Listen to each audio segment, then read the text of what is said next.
Hello everyone, welcome back to Aksha's vlogs.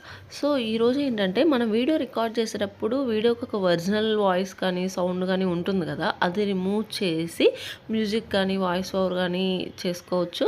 But ఆ basic original sound ఎలా remove చేయాలనేది చూద్దాము యూజింగ్ పవర్ డైరెక్టర్ ఓపెన్ చేయండి. ఓపెన్ చేశాక మీకు ఇంటర్ఫేస్ ఇలా ఉంటుంది.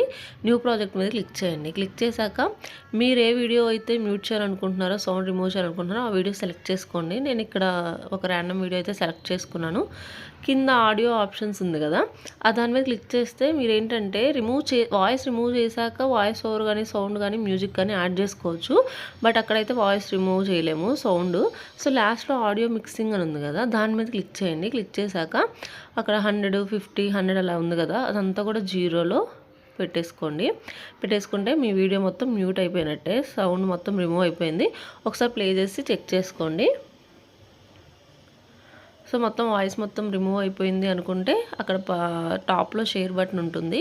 ఆ షేర్ బటన్ మీద క్లిక్ చేస్తే ప్రొడ్యూస్ అనే ఆప్షన్ వస్తుంది. అది క్లిక్ చేస్తే మీకు మొత్తం వీడియో రెడీ అయిపోతుంది అనమాట. సో నేను స్క్రీన్ రికార్డింగ్ చేస్తున్నాను కాబట్టి వీడియో స్టార్టింగ్లో కూడా మీకు ఏం సౌండ్ వినిపించలేదు. మీరు నిజంగా ట్రై చేసినప్పుడు మీకే అర్థమవుతుంది వాయిస్ రిమూవ్ అవుతుందా లేదా అనేది. అండ్ ఒకసారి నా ఛానల్ చెక్ చేయండి. ఇందులో కిడ్స్ ఎంటర్టైన్మెంట్ కానీ, జాబ్ అప్డేట్స్ కానీ, ఇంకా ఇన్ఫర్మేటివ్ వీడియోస్ చాలా పోస్ట్ చేస్తూ ఉంటాను. తప్పకుండా లైక్ చేయండి, కమెంట్ చేయండి, మర్చిపోకుండా సబ్స్క్రైబ్ చేసుకోండి. Thank you so much for watching. Keep supporting us.